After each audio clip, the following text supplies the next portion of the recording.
l'APR, il n'y a pas d'étrangers, il y a toujours une famille. Avec les joueurs, avec les fans et avec les journalistes. Tous ceux qui sont intéressés par les nouveautés du club, ils sont là, on les reçoit avec cœur. Donc nous, on a créé cette famille, cette grande famille à l'échelon Kigali.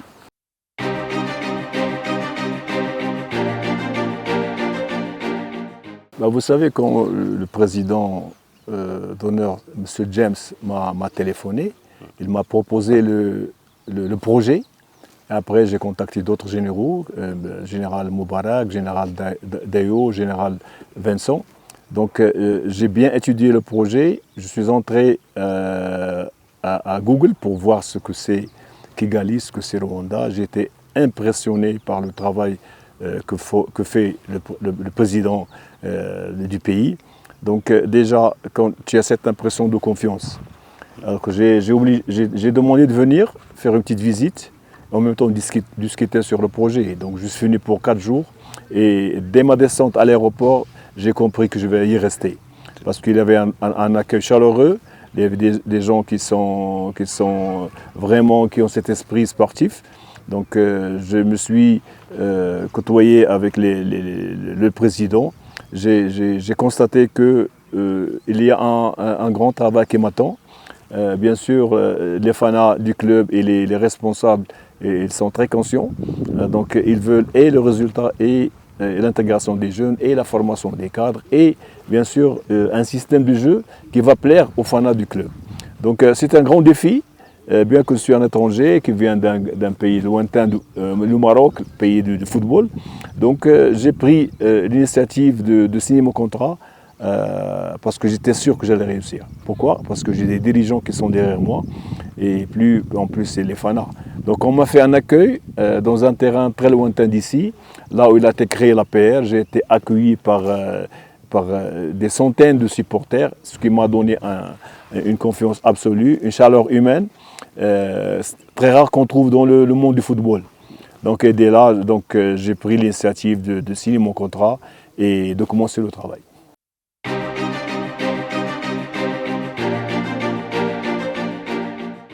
Vous savez, moi je suis un coach professionnel. Donc j'ai déjà fait l'Europe, j'ai déjà fait mes études, j'ai déjà fait le Moyen-Orient, Qatar, Émirats, Saoudia, j'ai fait le grand club au Maroc. J'ai joué beaucoup de titres avec mon club le Wydad de Casablanca. Avec d'autres clubs, j'ai travaillé pour des projets à long terme, c'est-à-dire l'intégration des jeunes, j'ai joué des titres et tout. Donc déjà, mon expérience m'a aidé à m'intégrer très vite ici. Mon seul problème dont j'avais des doutes, c'est l'intégration et c'est l'amour réciproque. Mais dès la première séance d'entraînement, j'ai trouvé de très bons joueurs professionnels dans leur tête. J'ai trouvé des fans qui aiment le club. J'ai trouvé un comité très proche à l'écoute, un grand terrain d'entraînement. Donc, que demande le coach? Bon, voilà, donc je me suis vite intégré. D'ailleurs, je ne suis pas le genre de coach qui alterne vie privée et travail, non. Moi, je suis quelqu'un qui vient ici pour travailler, donc on emploie toutes nos connaissances, notre expérience pour le club. Donc c'est les entraînements matinaux, c'est les entraînements après-midi, c'est le suivi des joueurs individuels, c'est voir ce que c'est la récupération avec les joueurs, c'est-à-dire l'intrusion, on les suit même après l'entraînement. Donc on est chanceux d'avoir une académie où il y a un hôtel, il y a un bon restaurant, on fait grâce à notre expérience avec mon staff. Donc je donne toujours des recettes de récupération pour mes joueurs. Je les sensibilise, je les pousse à suivre le rythme professionnel. Donc grâce à Dieu, jusqu'à présent, on a réussi le premier défi, il nous reste encore 2.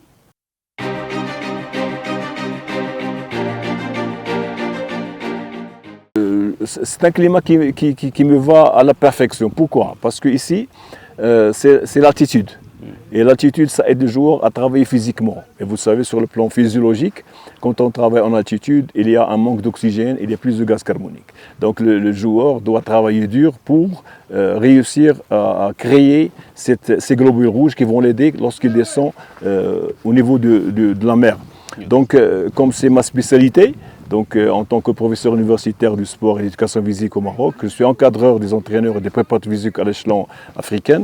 Donc, j'ai sensibilisé mes joueurs à si on travaille durement, et on va gagner beaucoup de matchs grâce à notre préparation physique. Parce que ici, vous savez, le niveau du football ici a progressé. Il n'y a plus des différences entre l'APR et les autres clubs. Tout le monde a voulu progresser. Ils ont amené des entraîneurs, ils ont recruté des joueurs. Donc nous, notre force, c'est le lien paternel entre moi et mes joueurs. C'est le lien fraternel entre le comité et nous. Donc ici, à Chonzé, on travaille dur, on récupère très très bien et le résultat est là. Donc je suis très très bien, je n'ai aucun souci. Le lieu il est adorable, il y a la verdure partout, c'est ce que demandent tous les entraîneurs.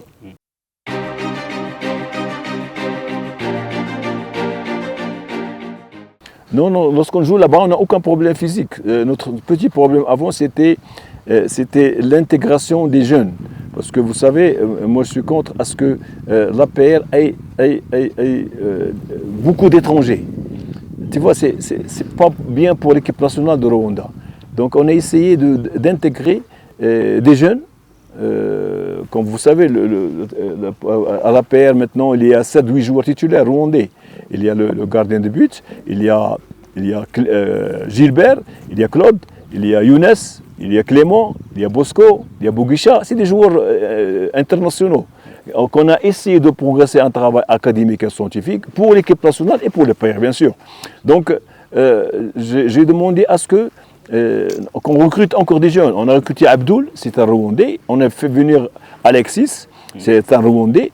Donc il y a Haji, il y a Ramadan, il y a le joueur expérimenté qui nous aide beaucoup, c'est Fitina. Donc l'ossature de l'équipe, c'est de Rwandais. Après, j'ai demandé à ce que les joueurs étrangers qui viennent à l'APS doivent être des joueurs de haut niveau qui vont donner un coup de main. Alhamdulillah, grâce à Dieu, on a réussi. On a un William, on a Djibril. C'est des joueurs, il y a Daou, il y a d'autres joueurs comme Lamine, comme Aliou, comme Omedi, c'est des joueurs, Hakim, c'est des joueurs internationaux. Donc on a essayé, avec ce amalgame de joueurs, de créer un système qui va plaire à nos responsables et aussi à notre public. Donc déjà, pour le moment, on a gagné cette super coupe. Au championnat, on est premier avec 9 points d'écart sur le deuxième et on joue la demi-finale la semaine prochaine avec cette équipe jeune et ces étrangers qui nous donnent un coup de main.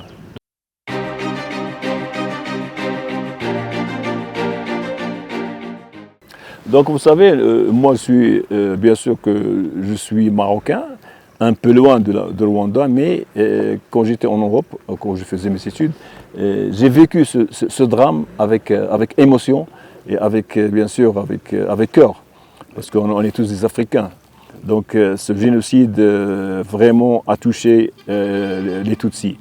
Donc déjà, le fait que maintenant on voit ce progrès mental, ce progrès relationnel, cette progression de vie et surtout de communauté entre le peuple rwandais, c'est déjà un avantage très, très précieux. Et merci, Monsieur le Président. Donc, aussi moi j'ai mémorisé ce phénomène avec cette manifestation amicale qui a été organisée dernièrement pour scander à ce qu'on arrête ce racisme, qu'on arrête ce génocide, parce qu'on a été créés pour être ensemble, on a été créés pour travailler ensemble, on a été créés pour vivre ensemble. Donc pourquoi, ma question était toujours, pourquoi tuer, pourquoi assassiner, pourquoi se sentir très haut sur l'être humain. Donc à mon avis, en tant que musulman, vous savez l'islam, il réunit toutes les religions. Donc il n'y a pas de différence entre un être humain et un autre. La seule différence, c'est la foi envers notre Créateur. Donc déjà, il faut qu'on se rétablisse sur le plan mental, qu'on se rétablisse sur le plan relationnel et on s'entraide. Fini les guerres, fini ce genre de génocide.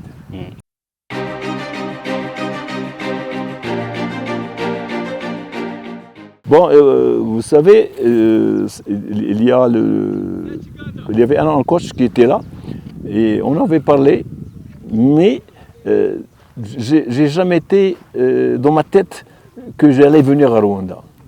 C'est le Marocain? Oui, le Marocain. Je pense que c'est Adil. Oui. Ben, ça fait 6 ans, 7 ans qu'il a passé là, ici. Adil Mohamed. Oui. Ben, il travaille avec moi dans un club au Maroc.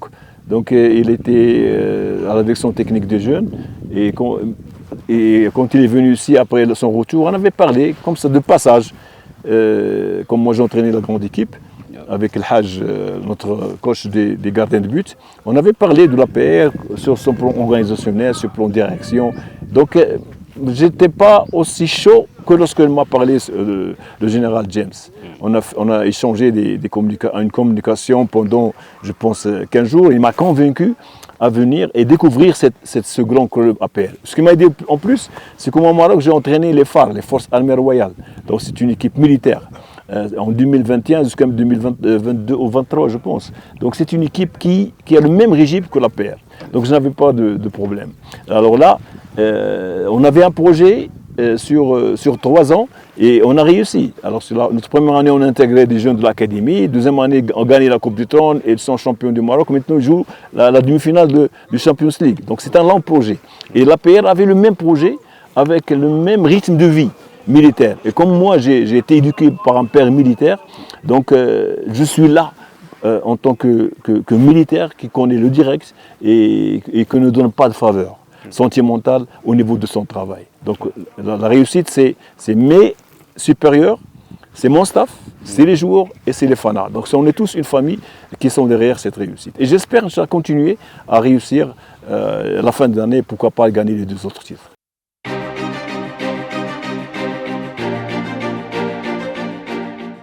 Bon, vous savez, dans tous les clubs du monde, lorsqu'on cherche un entraîneur, on cherche son CV. D'abord, mon CV est très riche. J'ai un CAF Pro. Je suis formateur d'entraîneur. Je suis formateur de préparateur physique. J'ai même la licence de professeur universitaire d'éducation physique et sport au Maroc depuis une vingtaine d'années. C'est une vie. Avec tous les titres que j'ai gagnés avec les clubs et aussi avec mes objectifs réussis dans l'intégration et la formation des jeunes. Donc voilà, donc, même l'année dernière, avant de venir ici, j'étais responsable à l'AMAD, l'Agence mondiale antidopage. Je donnais des cours à travers le Maroc pour sensibiliser les jeunes à s'éloigner de la drogue et du dopage, avec des cours scientifiques pour les coachs, pour les responsables des villes. Donc déjà, le président a connu mon parcours, mais sur le plan discussion, sur le plan salaire, sur le plan... Non. Même pas 2 minutes. Je n'ai même pas discuté mon salaire au Maroc. J'ai dit, je viens, je vois, je discute et on va signer. Sans demander, même pas 30 secondes pour signer, je n'ai même pas vu le chiffre. Donc c'est mon objectif, ce n'était pas l'argent. Donc si j'avais cet objectif, j'aurais pu rester au Moyen-Orient. Donc mon objectif, c'est un défi, c'est de donner ce que Dieu m'a donné en tant que savoir académique et scientifique pour ces jeunes africains. Donc je suis à Rwanda, ce n'est pas pour seulement travailler et chercher un titre qui va rester dans l'histoire, c'est bien sûr, mais aussi donner des traces qui vont rester à l'échelon académique, à l'échelon scientifique, à l'échelon recyclage des coachs. C'est ça le plus important pour nous. Donc je n'ai pas demandé tout ce qu'on m'a proposé, j'ai signé, pas de problème. Et merci, Monsieur le Président.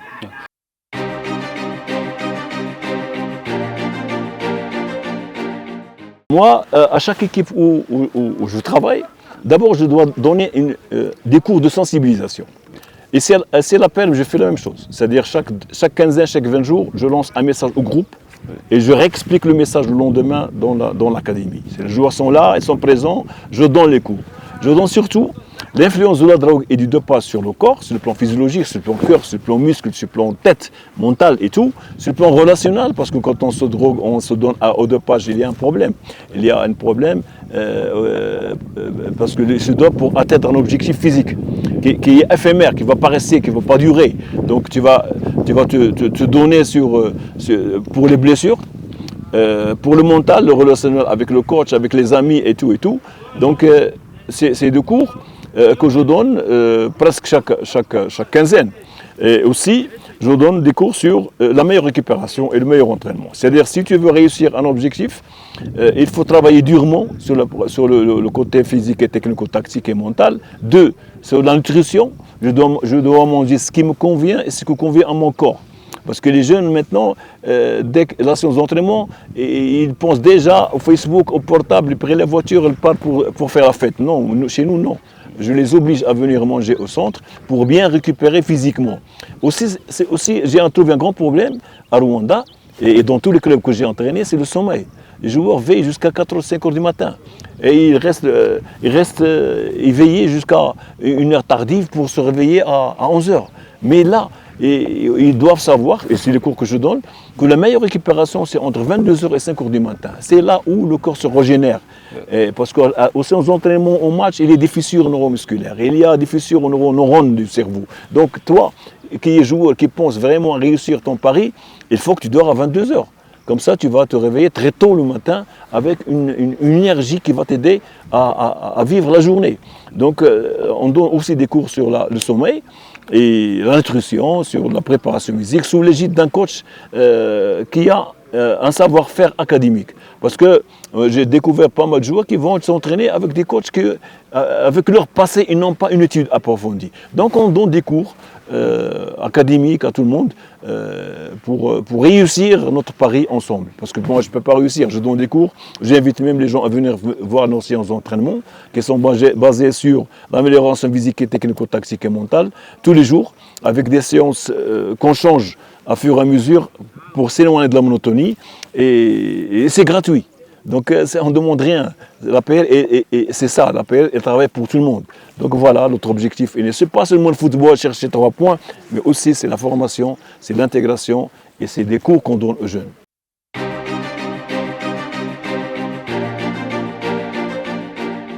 Le groupe, vous savez, quand je suis venu, tout entraîneur aimerait amener les joueurs qui vont avec son système. Donc moi, quand je suis venu, j'ai trouvé déjà l'équipe avec 22-23 joueurs. Donc je me suis moi adapté au niveau des joueurs. Donc j'ai même changé le système qui va avec les capacités physiques, technico-tactiques individuelles. C'est-à-dire quand on établit un système, je dois amener mes joueurs. Mais moi, je n'ai amené personne.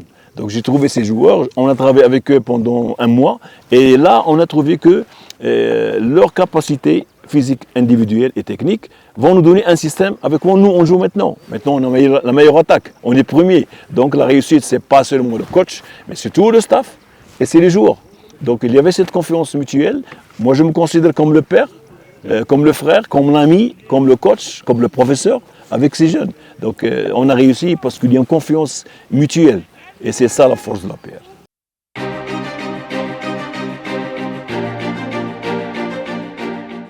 Mon vie, comme vous savez, comme j'ai dit, moi je ne fais pas le gendarme ici. Je suis le papa de tout le monde. Donc cette relation, c'est... Mais d'ailleurs, il faut savoir que nous, on parle même intimement. Il y a un joueur qui a un problème familial, mais il vient me parler, je lui donne mon expérience en tant que père.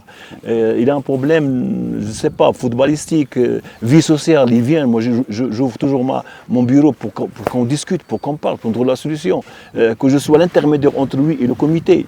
Donc c'est déjà, j'ai demandé même à ce qu'on re-signe, on prolonge le contrat à ces jeunes joueurs qui vont terminer la fin de saison. Donc tellement je les aime beaucoup, c'est mes enfants, et c'est mes joueurs.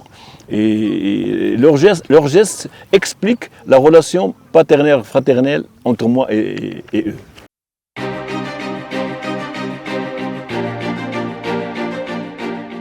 Vous savez comment je suis venu, donc comment veux-tu qu'on trouve un système?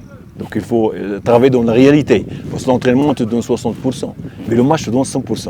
Donc on a cherché des matchs amicaux qui vont avec les moyens des joueurs. On a joué plusieurs systèmes, 3-5-2, 4-4-2, 4-3-3 et ainsi de suite. Mais on a trouvé un système adéquat qui va avec les joueurs après la Tanzanie. Quand on est parti en Tanzanie, on est parti avec la deuxième équipe. parce que la première équipe était en équipe nationale. Il y avait 7 joueurs en équipe nationale. Donc, même contre Al Hilal, en demi-finale, on est parti trop loin, il restait 3 minutes. Mais l'inexpérience de certains joueurs nous a handicapés. Et surtout le bon touche, parce qu'il y a des joueurs qui étaient en équipe nationale, ils sont venus un jour avant et qui ont joué le match du classement. On a gagné une médaille d'argent. Donc voilà, après ce match, on est venu, on était sûr que le système avec quoi on joue, qu'on anime à chaque match, c'est le match le plus adéquat. C'est le système le plus adéquat. Voilà.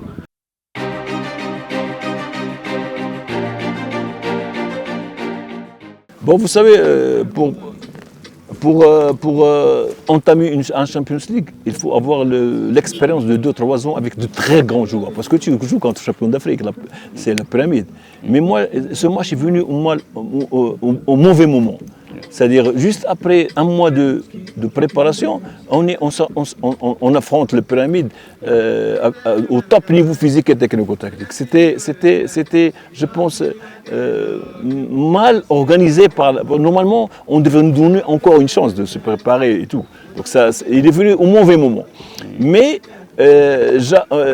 au match aller, je crois qu'on méritait mieux.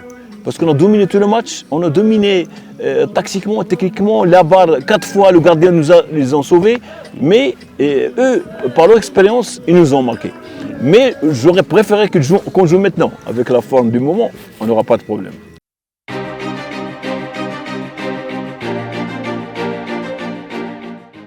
Ben, moi j'ai déjà joué beaucoup de Champions League. On a même gagné avec le Wydad de Casablanca en 1992-13, ça fait longtemps, contre le Hilal soudanais à Soudan. Donc pour que la PR soit champion, enfin qu'il soit au minimum dans les groupes de Champions League, il faut beaucoup de travail. Donc il faut beaucoup de travail, il faut beaucoup d'intégration d'autres joueurs plus expérimentés et c'est notre objectif. Mais ça demande un peu de temps.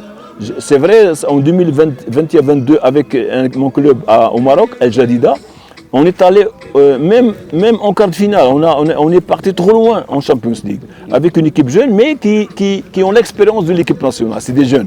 Donc ici, on est en train d'inculquer dans le cerveau, dans le mental des joueurs, qu'ils peuvent aller loin. C'est un problème mental, parce que quand on se sent inférieur à l'adversaire, on perd le match. Donc maintenant, je fais le coach mental aussi avec mes joueurs. Donc on travaille durement sur le plan mental pour que lorsqu'on monte dans un match, il faut qu'on parte en armes égales.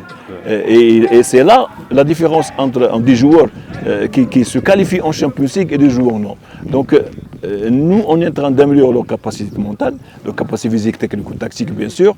Et même, je suis convaincu, Inch'Allah, si on passe ce complexe du premier tour, on ira loin en Champions League. Mais il faut qu'on travaille un peu tôt, qu'on s'organise, qu'on crée tout un groupe qui pense vraiment à un objectif lointain.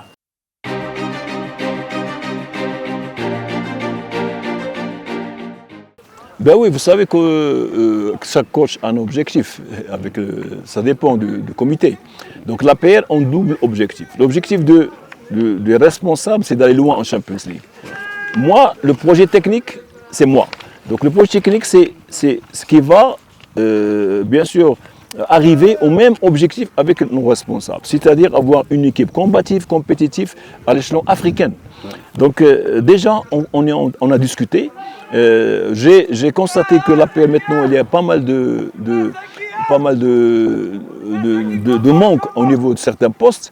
Mais on est en train de trouver ces joueurs qui vont donner un plus et qui vont amener le bateau vers un bon port.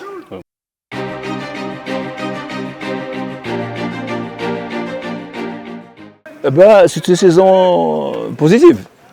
Arriver à avoir 9 points sur Rayon Sport et 11 points sur Police, c'est pas facile. C'est un grand club, avec de grands fanats, avec leur direction. Donc on a été, mais il ne faut pas oublier aussi que déjà le fait d'avoir 9 points, c'est pas facile. C'est pas facile d'avoir 9 points sur des grands clubs, comme j'ai dit, comme Rayon Sport, comme Police, comme Kiouvo, c'est des grands clubs. Et je crois que même nous, on a perdu un seul match. À part l'Hilal, on a perdu un match bêtement parce que les joueurs étaient en équipe nationale, ils sont venus 2 jours avant le match. On a joué dans un terrain naturel qui est de naturel que le nom. Il y avait beaucoup de pluie, on ne pouvait pas étaler notre jeu. Ce match-là, un seul match dans les 26, c'est un record. Donc pour nous, il nous a giflé à ce qu'on doit respecter toutes les équipes.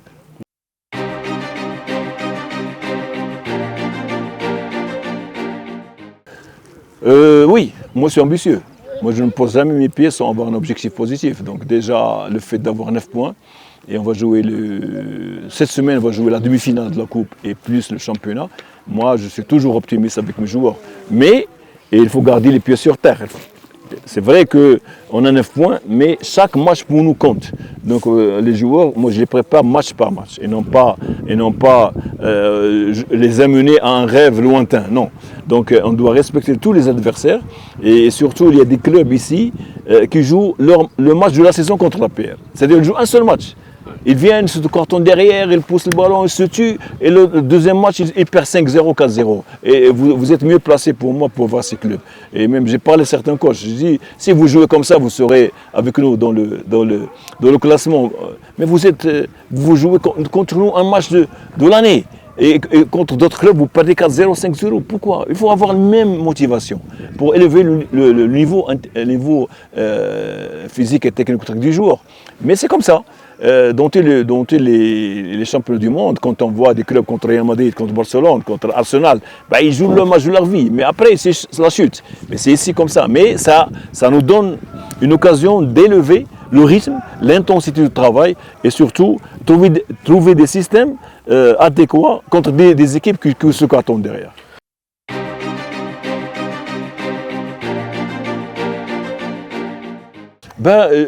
Comme j'ai dit, tous les résultats sont bons. Donc on a perdu un seul match. Et pour durant ce match, les fans sont venus me parler. Ils m'ont dit, coach, ne vous en faites pas, on a fait un grand match, mais on a reçu 3 buts, les buts sur des fautes individuelles. Je ne veux pas accuser mes joueurs. Donc c'est la relation entre moi et eux, on se voit chaque match. Chaque match, on est là, on parle, on discute sur l'avenir. Ils sont très contents, moi aussi. Moi, je suis content parce que c'est mon 12e jour. Sinon, je vais dire mon premier jour, parce que les Fana, c'est le premier jour. Ils se tuent, ils se sacrifient cœur, corps et âme et poche pour venir te supporter. Je demande à mes joueurs, il faut toujours, quel que soit le résultat, partir les remercier. Parce que sans Fana, on ne doit pas être là. On ne va pas être là. Donc voilà, donc j'ai une relation très, très, très proche avec ces Fana et j'espère qu'ils continueront à nous supporter jusqu'à la fin de saison et avoir les 3 titres, Inch'Allah.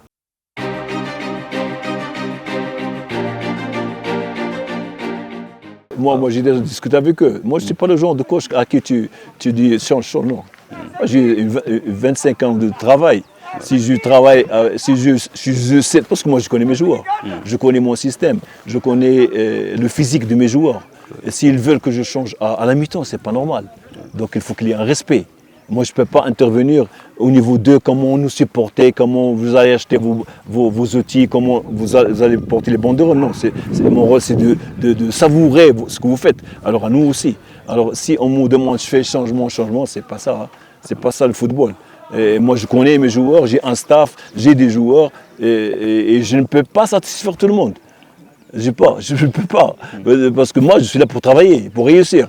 Et la preuve, ça a marché, ça marche encore. Donc si je fais des changements pour faire plaisir, je ne suis plus coach.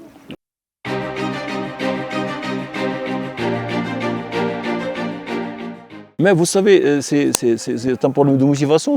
Les joueurs pensent toujours au championnat de Rwanda. Ils ne pensent pas parce qu'ils savent que ces équipes sont des figurants qui vont jouer, vont partir.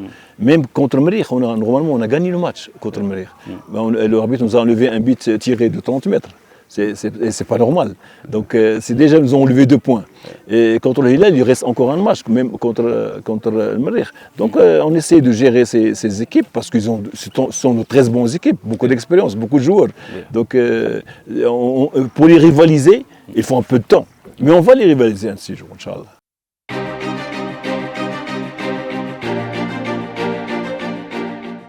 Oui, bien sûr. Nous, on enregistre tous les matchs et on revoit.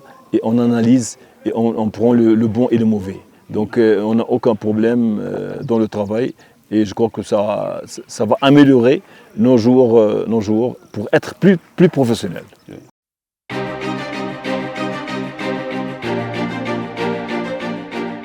Nous, on n'a pas de problème sur le plan physique parce que vous savez, cette année, on a joué presque chaque semaine 2 à 3 matchs. On joue le mardi, le jeudi, le samedi et ainsi de suite. Donc on n'a aucun problème. On travaille durement maintenant pour ces matchs, ces 4 matchs, parce que j'ai parlé à mes joueurs. On joue l'Étincelle le 18, 2 jours après, on joue contre la même équipe en coupe. La semaine d'après, 2 jours après, on joue contre une équipe le championnat et on revient au match retour de coupe. Donc 4 matchs en une semaine. Mais nous, on n'a pas de problème. On a de problème sur le plan physique et même mental, maintenant, on est plus ou moins prêt. Mais j'espère qu'on sera au top niveau lors des matchs. Parce que quand tu travailles, tu ne peux pas t'attendre à 100%. Donc si on joue avec modération, on joue avec conscience, avec non de précipitation, je crois qu'on finira ces 4 matchs.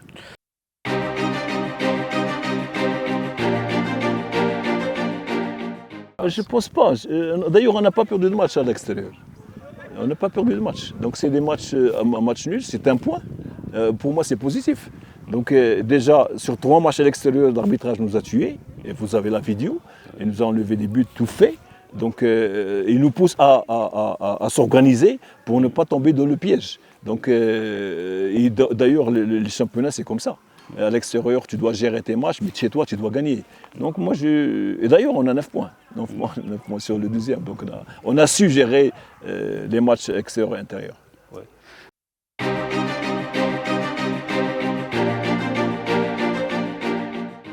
Bon, on n'a pas un effectif de 22 jours.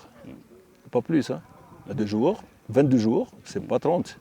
Et 22 jours, quand tu enlèves les 3 gardiens, combien il te reste? 19. Et quand tu enlèves 2 joueurs étrangers, parce qu'on a 10, combien il te reste? 17. Eh ben, la solution est là. Tu vois. Mais je ne sais pas ce qu'ils veulent. Mais le journaliste, les supporters de l'APR sont contents. Mais je crois que c'est pour créer la zizanie et pour créer le doute avec des gens qui n'ont rien avec l'APR. Parce que quand tu parles APR, tu as la meilleure attaque de Rwanda. Et tu as gagné tu as gagné les grands clubs, personne ne t'a gagné. Donc où est le problème? Notre petit problème, c'est concrétiser les actions. Parce qu'on arrive, c'est nous qui dominons les matchs. Mais quand tu arrives au niveau des buts de l'adversaire, tu dois marquer. Donc nous, on travaille dessus, on travaille tous les jours. Mais il nous faut quelqu'un qui va aider nos Djibril et William. Mais vous savez, Djibril ne nous a pas accompagnés pendant 3 mois. C'est un grand problème. Et sauf William qui peut vous jouer. Donc le retour de Djibril nous a sauvés un peu. Mais je pense que déjà, on m'a demandé cette question. Pour les critiques, moi je ne veux pas les critiques. Je vois mon travail, je vois comment les améliorer et non pas ceux qui parlent. Parce que déjà, ceux qui parlent, je vais leur poser la question, est-ce qu'ils ont jamais porté un short de football? Est-ce que jamais ils ont un diplôme d'entraîneur? Est-ce qu'ils n'ont jamais vécu avec le stress des clubs? Non, je ne pense pas. Donc ils doivent nous respecter. Oui. Merci aussi, et je suis toujours à votre disposition. Et même l'APR nous pousse à avoir cette relation extérieure avec les journalistes qui nous respectent. Pas ceux qui veulent créer la zizanie pour défendre notre club. Moi, je ne leur réponds pas. Donc je suis avec les gens qui sont sportifs, qui n'ont pas d'appartenance à part le sport.